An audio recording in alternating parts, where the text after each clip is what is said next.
Yeah. I'm the growth engineer at CustomFit.ai. Today we are here to know some core, basic yet important things of marketing world. We are really glad to have Digvijay Vanchu with us today. He's assistant manager marketing at Geeky and Software. So without any delay, let us hear Digvijay's journey in this marketing world. Hi Digvijay. It's our pleasure to interview you. Hi, Our Ashwini. Thank you so audience much for having me. Our audience would love to hear about you and your journey so far. So, can you please take us through your marketing life?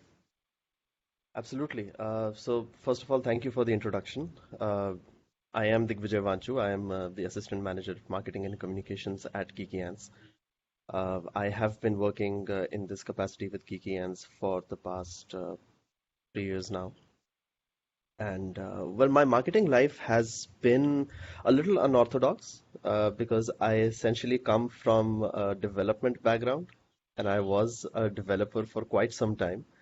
Uh, and then it was just a matter of I suppose finding what I liked to do, and that's when I got an opportunity at Geeky Ants to begin as a content marketer, and that's how I started, and that was my entry point in the marketing field. And being there, I started learning a lot of new things, started talking to a lot of people, and it didn't take me long to realize that probably marketing and communications was the thing for me.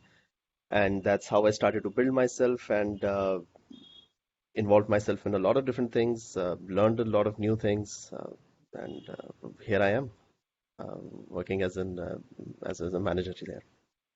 The same case with me, Digvijay. I would say that I also come from an R&D background Hmm.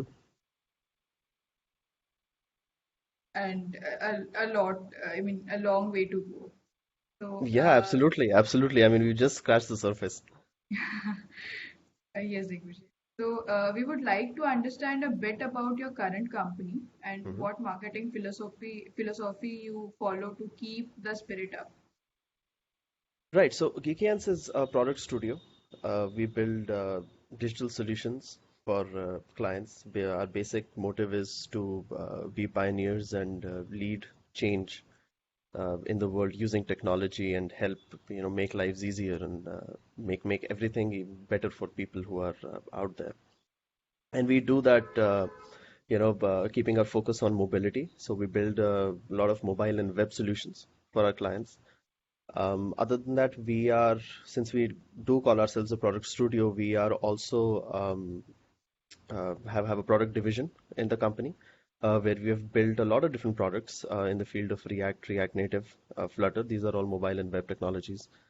Um, One of the biggest products that we have built so far is called BuilderX, which is a design tool that uh, lets you design your apps like a designer and generates React and React Native code for you. So it cuts down development time by half, basically. We also do a lot of open source contributions. Um, our biggest open source contribution till date would be Native Base, which is a UI library for React Native. And it has over 15,000 GitHub stars at the moment. And we continue to do these things, in our pursuit to uh, help people out there and make lives easier for them, especially the developers community. Uh, and this vision and this mission that we have as a company is the same vision and mission that we try to follow, when it comes to our marketing, because we don't really treat our marketing as the traditional meet and greet and the traditional marketing, you know, processes that you would expect. But we do treat it as being there for people who need us at the right time, at the right moment, and trying to help them improve their processes and improve their lives on the way. And I think that is probably the best way to market yourself, to be a problem solver, to establish the kind of problems that you want to solve in the market, and the ability to solve them is really what establishes your place in the market. And that is the kind of marketing philosophy that we follow here at Kikians. And it's been Working pretty well for us so far. So many products and services, I would say, and you are actually to the core of the marketing Yeah, with you can say that. Yeah. team. So, our next question, what Hmm. is that one marketing metric which you love to go for a picnic on a lovely island? Mine is conversion rate. Oh, okay. That's a good question. Before I answer this, I'd like to know from you. You said that you prefer conversion rates. Why do you think that is?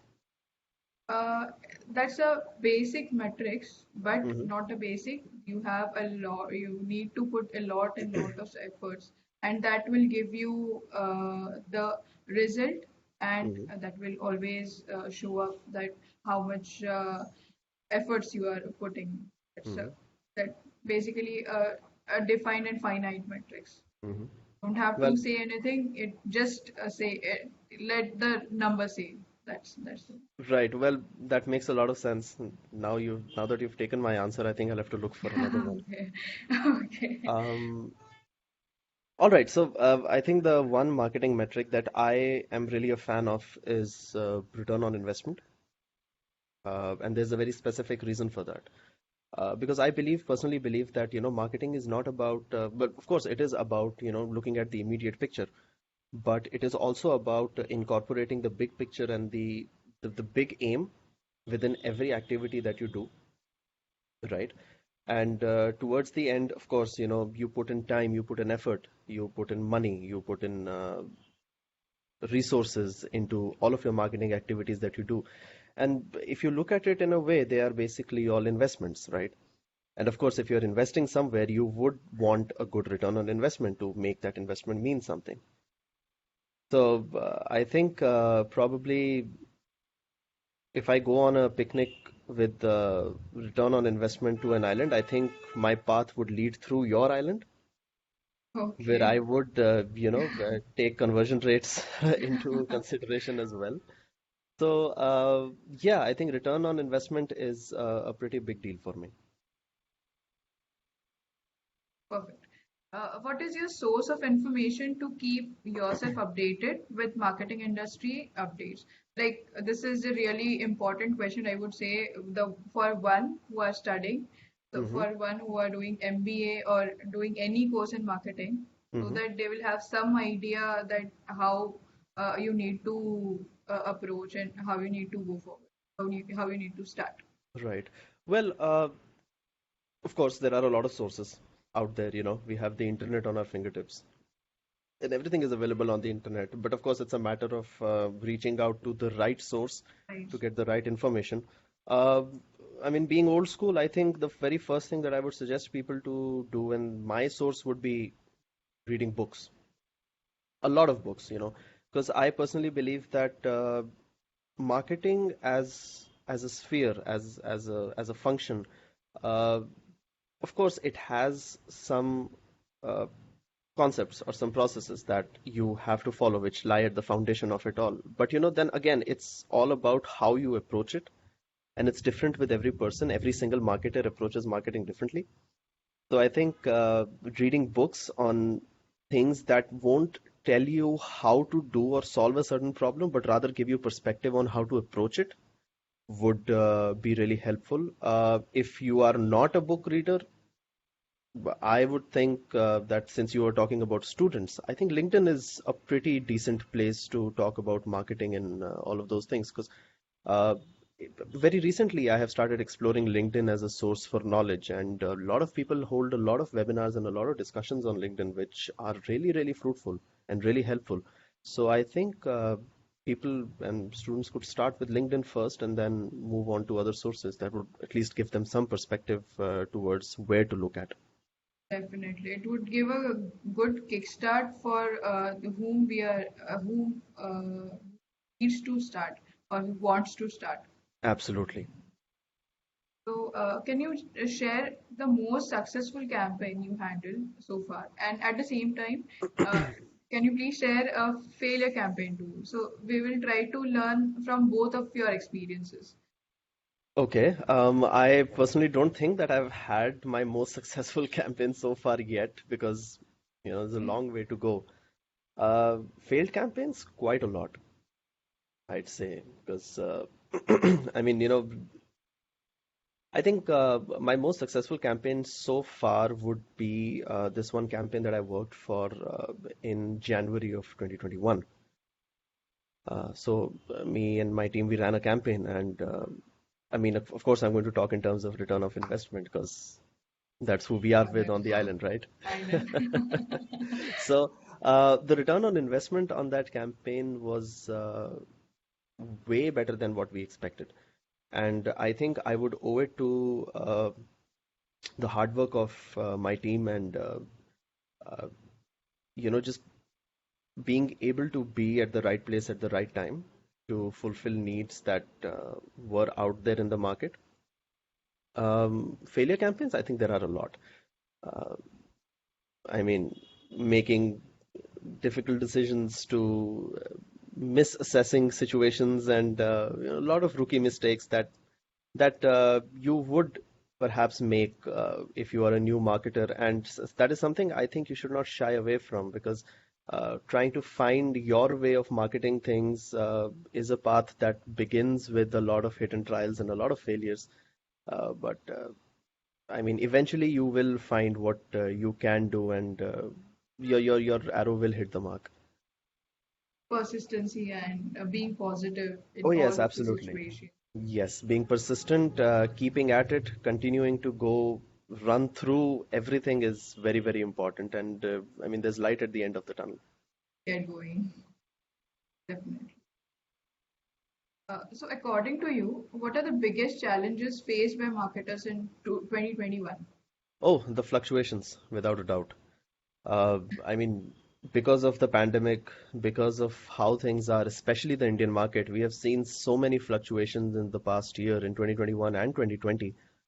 That, I mean, in my opinion, that is perhaps the biggest challenge that we as marketers are facing today because, uh, you try to create a plan and you try to assess a market at a certain way, but by the time you get to executing your plans, the market has changed, Definitely, right? it's all about it's all unpredictable.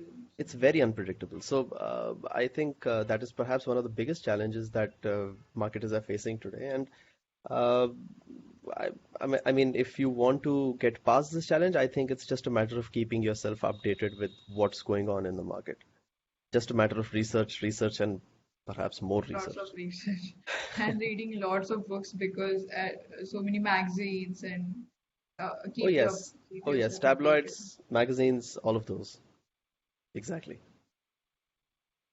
So how do you ensure that your website is personalized with content based on your, or maybe in a different way? Well, of course, having a website is a very important part of having an online presence. I mean, today, who reads billboards, right? People rather read ads on Facebook and LinkedIn and visit websites just to see if a service is legitimate or not. Uh, so yes, having a website is important. We personalize our content based on our audience, based on data, I'd say. Now, what do I mean when I say data?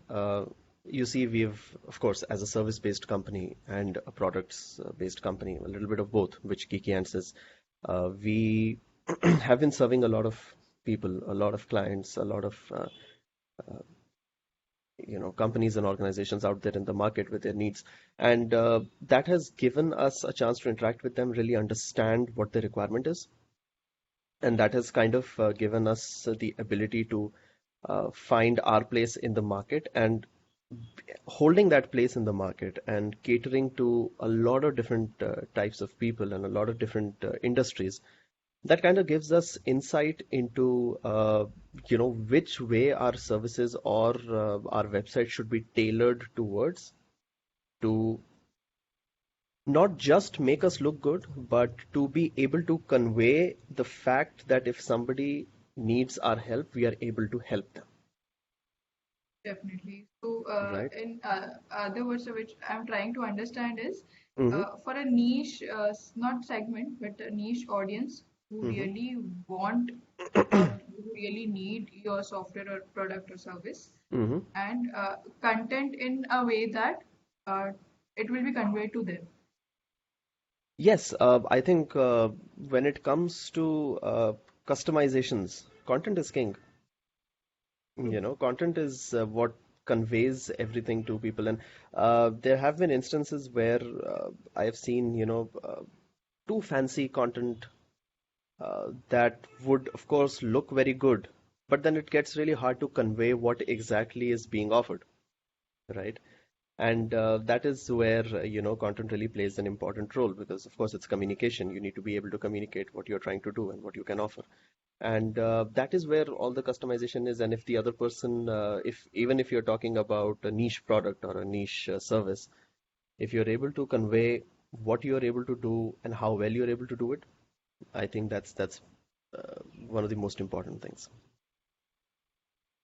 So, what is the major source of your lead generation through any other platform? Mm, well, there are quite a few. I mean, we do follow a lot of different lead generation channels, right? We do, if you would believe it, outbound marketing through emails, which Okay. really works. We also get in a lot of traffic through organic means, and I think by far organic lead generation source would be our biggest uh, source, inbound marketing, and that leads to organic results. That's probably our biggest source right now. I would like to add some more a question Yeah. into this. Hmm. So, how do you really go for like how do you really generate through an organic? Um, right. So, of course, I mean, it putting out a website and you know having an online presence in that sense does not really it's not really the end goal, right? So, one thing that I want to mention is that as a company, since we were talking about open source contributions, right, we are also huge on community building, right? We absolutely love being a part of conferences, of meetups, and in fact, we host a lot of and organize a lot of meetups on our own. Back when we were physically in office in Bangalore, we used to do in-person meetups, right? Which had the main goal of just bringing the community together, bringing the enthusiasts of a particular technology together, and just to get them to talk, right? I think this is the key element I would say of this talk because nobody talks about this thing in this way. Hmm. So, how your community building is important and how do you really build up and how it gets affected to your brand presence. Yeah, well, that is one of the main core philosophies that we follow, in everything that we do. Is it's just that if you're doing something, we want to bring other people on board with us. And, we if we teach people some things, we also want to learn from them. And it's all about, building a community and growing together. And that is what lies at the foundation of everything that we do as a company. And I think that is what has helped us in our marketing philosophy as well. And I think that is what has gotten us, like you said, probably a lot of organic leads. So, do you recommend any specific platform or for organic, maybe an emphasis on what Um, we just discussed, but mhm. any particular platform? Well, I don't think there is a very particular platform that would get you organic leads. Uh, I think it's more about the kind of practices that you follow that get you organic leads. I think one marketing process that is really not talked about enough today is word of mouth because since everything has become digital, uh, the process of word to mouth marketing is really considered to be a more physical thing, And it's not really, I mean, I haven't come across a lot of discussions about word of mouth marketing, but I think even in the online sphere, it's very important. Uh, Building trust through offering great services and having somebody refer you to a particular company with that That's particular trust, that kind of drives a lot of uh, a sense of the yeah, belonging and a sense of security, I'd say that yes, if we are being referred to a place, that must be good, right? So definitely. I think that could be one of the biggest sources for organic leads, but it's just a matter of how you approach it and how you perceive it and how you execute. So, what is your advice for an entry-level marketer for a successful career? Research a lot. Keep yourself updated with the current marketing trends. Uh, Keep experimenting. No marketing processes are set in stone. We talk about KPIs. We talk about you know how to identify if something is successful or not. But to get there, there is no fixed path. So it's all about how you perceive things. It's all about how you visualize things and how you're able to communicate that very thing to other people. So for entry level marketers, of course, read a lot, understand the fundamentals, and get into that mindset, that headspace, that mindset, and then just experiment and keep going. Definitely. Everybody is like, each and everyone has got their journey to go, Yeah, absolutely, absolutely. different journey.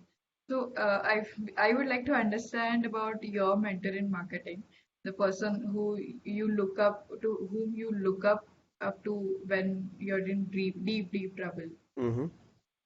Uh, well, I think without a doubt, there are two people in my life that I've looked up to in a very professional sense, be it management or marketing. The first person would be my father, because he himself is into management, and I have spent a lot of time around him and seen his way of work and his ethics and the way he would approach problems and solve them. And I've had a lot to learn from that man. So I think he's number one. Secondly, if you talk about marketing specifically, I think the the the person that I work with right now, the vice president of sales, marketing, and communications at Kiki Ants, Ashwati Anil, I think she has been that one pillar in my life that I am really lucky to have and that I can lean on whenever I need some help, because she has been, my guiding light through any problems that I've had or any roadblocks that I've come across in my marketing journey. And it's just a matter of, us sitting and talking, brainstorming, and figuring out how to do things. And there are always ideas coming in, back and forth, and uh, just something just clicks, and that's the kind of relationship we hold, When you and have I these really look kind up of to her. when you have these kind of people in your life, then it is like you are also motivated. You also Oh yes, start the day with absolutely. so much energy, and uh, you just want to end up so many things by EOD. Yes, absolutely. I think the energy that you're talking about is infectious. The zeal is very important, and it should be there. Otherwise, I mean, for anything, not just marketing, if you have a zeal for what you do, you'll always do good at it. You'll always want to be better the next day. And of course, you need people who would push you to be better every day, right? And because it's very easy for us to get comfortable in our own skin and be comfortable in the space that we are in right now, but it's always important to move out of it and be better than the day you were, than how you were the previous day. And you always, sometimes need a little bit of push for that. And well, I've had those people in my life to give me that push, and I consider myself very, very lucky. Why should we have the some static pricing page on the B2B website or for every visitor when we know each of them to have in a different expectation or they are from different segments? Hmm. Uh, Could you elaborate that question a little bit for me? We have visitors from each and every segment. Like you have so many products and service, Right. and for them you have one static page for the pricing. Mm-hmm. So how about if you get for the visitors, if Mm-hmm. you get different pricing pages at each Mm-hmm. visit? What is your opinion? So first time visitor lands onto your website, he sees that this is the Right. Well, then I think, of course, expectations and requirements would always vary. Of course, if you have a product, let's say if you're selling, uh, let's say medicines. I mean, of course, there's not just one medicine out there in the market that you somebody would require. Or if you are selling a certain type of medicine, it's not important for everybody to require that kind of medicine. So requirements and expectations would always vary. Somebody would require something from a tool. Somebody else would require something else from that tool, and that kind of does put a an obstruction when it comes to developing pricing plans, because it does lead to a lot of confusion as well, because people usually try to cater to every fathomable requirement that people can have, and that kind of leads to such complex pricing models, uh, which are, well, difficult to portray, but rather more difficult to keep up with, right? So, having the same static pricing for these websites or these products should are important, because I think it's just a way of generalizing certain requirements into a certain bucket and certain requirements into a certain bucket, and it's just a matter of simplifying or oversimplifying the kind of requirements that are out there, and putting a single price point there for all of those buckets, because it makes it easier for the end user to understand as well, and of course it's justifiable. If you have a certain requirement, so if this is a price point for, say, half of that requirement, and that is what the user requires, but there is more, so it's always justified to be able to fulfill that requirement that the user has and offer a little bit more in a certain price point, which is, I think, the philosophy behind static pricing pages, and I think it's going to be there for a while. I mean, that's how things are working at the moment. Yeah. for the next questions, I Hmm. have got your answer, but I would like to just a little bit emphasize on it Okay. because the thing is, do you think that email marketing has a role Hmm. to play in legally for Oh, yes, absolutely. different segments? Oh, yes, absolutely, without a doubt. Email marketing is still, in my opinion, one of the most powerful marketing tools that you can use, especially when you are in, a business to business sphere. Because, I mean, I personally feel good when I receive an email, which is not a statically generated email for something or the other, which, but if somebody sends me an email, it's kind of a good feeling. I'm not sure how I can explain why it is like that, but I think email is still one of the most widely used modes of communication, right? Of course, we have a lot of different tools for inter-organization communication. We have Slack, we have Skype, we have Google Meet, we have a lot of different things. But I think email marketing or emails are still one of the most commonly used and the most widely used communication medium. And I think if a communication medium of such power can be used to, market yourself or used in this capacity, I think it can give you amazing results. And in my experience so far, email marketing has worked wonders. Uh, Please, it will start with your brand awareness to your demo calls. Right, but it's also very important to approach email marketing in a certain way. I mean, just sending emails would not work. Uh, I, in my opinion, I mean, of course, there are a lot of different types of email marketing. You've got old, cold emails, you've got warm emails, you've got a lot of different things. But I think, and a lot of people, try to go for quantity over quality. But I, for one, have always been one person who would focus on the quality of what we are sending out. Uh, Too short emails maybe would not convey what you want to convey. Too long emails, who's going to read a book, right? So I think it's the matter of finding that right balance where you are able to convey what you want to convey in that email in a way that the other person who is reading it would understand it fully. And well, people don't really mind responding to emails. So even if you are not getting positive responses, you would get a response. I think that kind of also, plays a role in pushing you forward to, pursuing it more and perfecting the art of email marketing. So I So I would think, say that's yeah, please. yeah, so I said just to answer your question, yes, email marketing has perhaps one of the biggest roles to play in lead generation today. I'm glad I asked this question again because this is again a valuable information. Uh, Let me move forward towards our next question. Hmm. What do you think is the most effective way of increasing your brand's online presence? Definitely one is the email marketing, but Right. even more.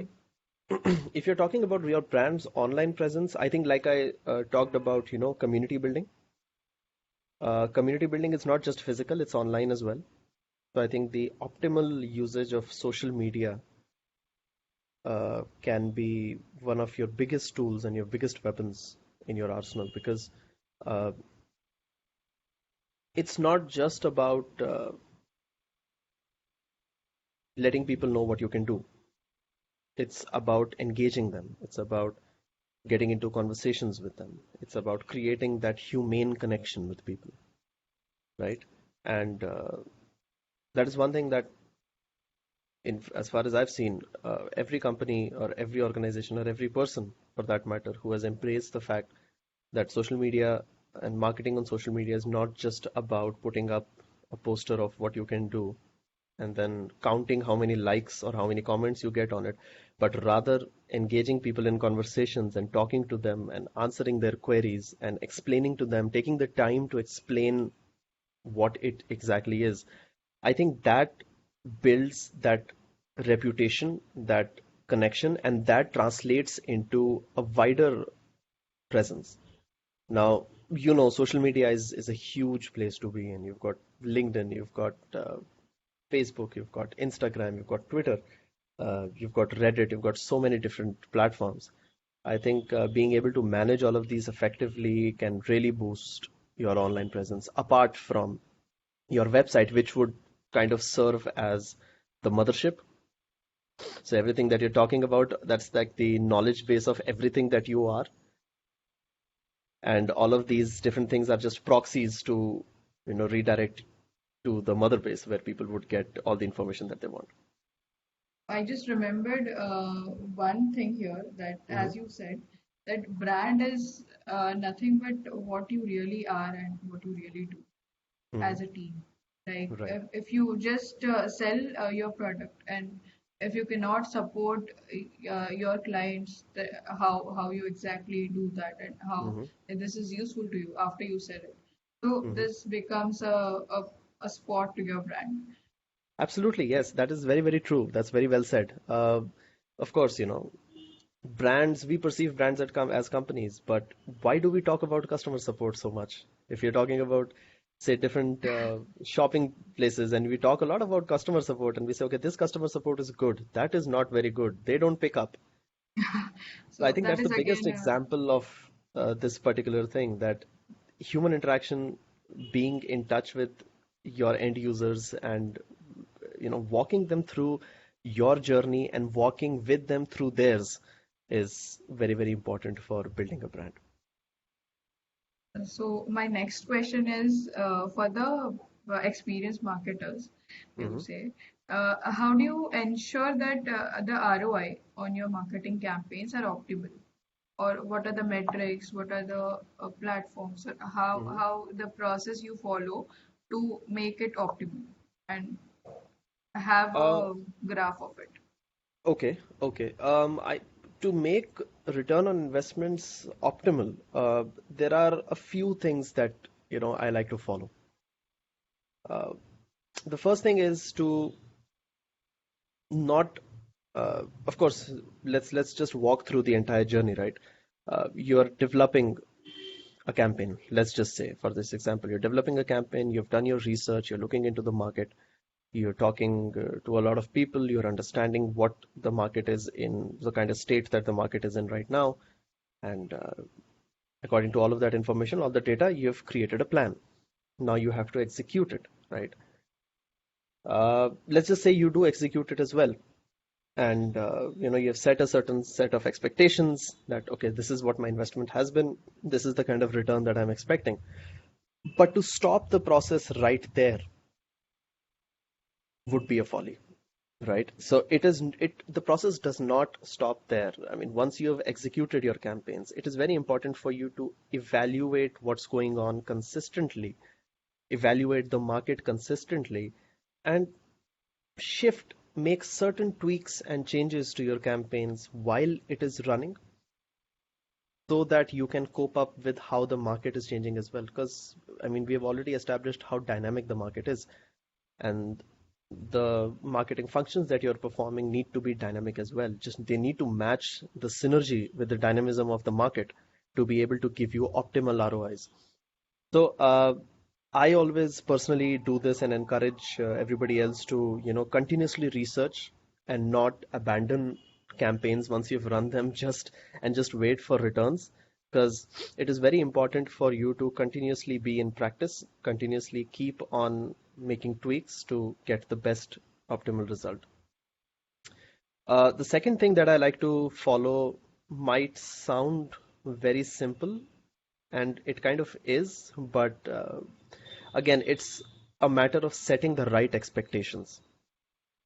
Now, this can be, you know, misinterpreted, or this can be interpreted rather in a lot of different ways. But what I'm trying to say here is that once you've made an investment, it's very important to evaluate the kind of investment, the nature of investment that you've made, and what are the optimal returns that you would expect out of it.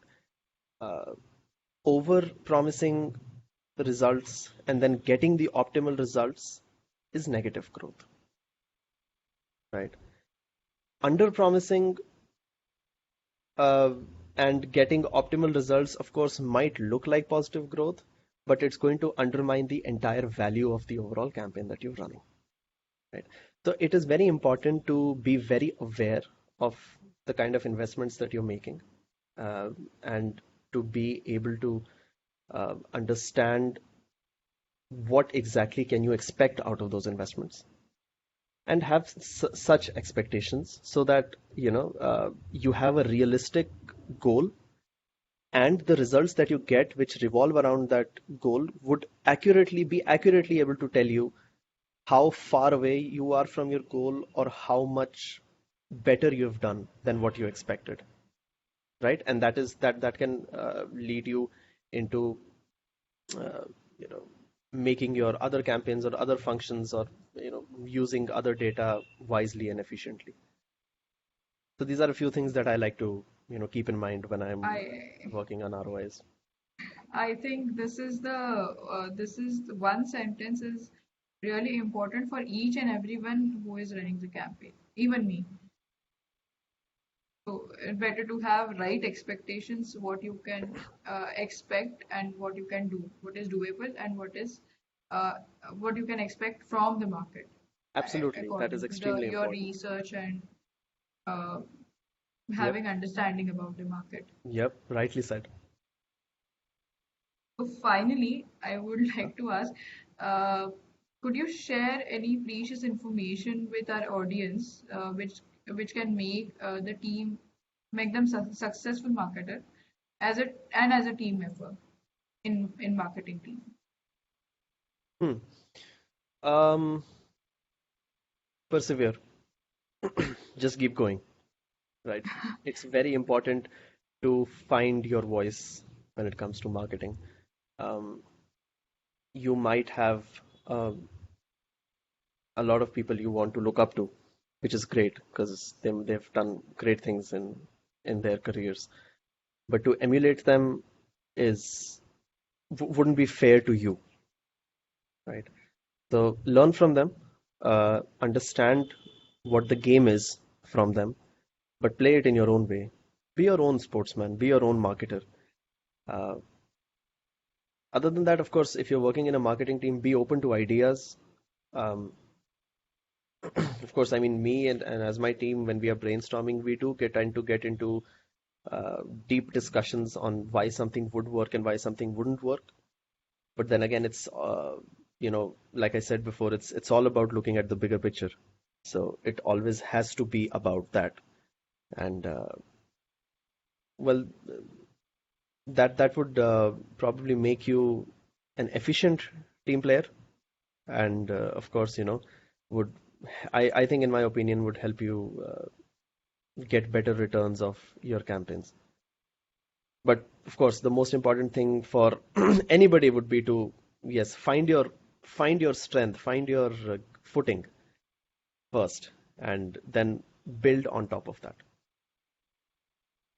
So, lastly, I would like to understand Hmm. a bit about custom fit as we are trying to get a series of interviews from Hmm. professionals, marketing professionals like you, as it is a learning experience for us too, and Hmm. we are trying to bridge the gap between professionals and the one who is trying to enter the entry level marketers. Hmm. Uh, I would like to understand your opinion about this session. That how Oh we well, are, any I kind of feedback or absolutely. I think what you're doing here is very, very important because in the market, of course, since the nature of this particular function uh, is very, very volatile, and people struggle a lot to find the right sources to find their footing, or just the right gate that they can open up to enter into the marketing field. And I think this initiative of that customfit.ai team is trying to uh, initiate to bridge that gap between professionals and entry level marketers so that they're on the same page and they're able to communicate freely is, well, I would say you're doing God's work as a marketer. And I'm really in support of this, and I really appreciate your initiative. had a great session with you. I had fun. Thank you so much for having me.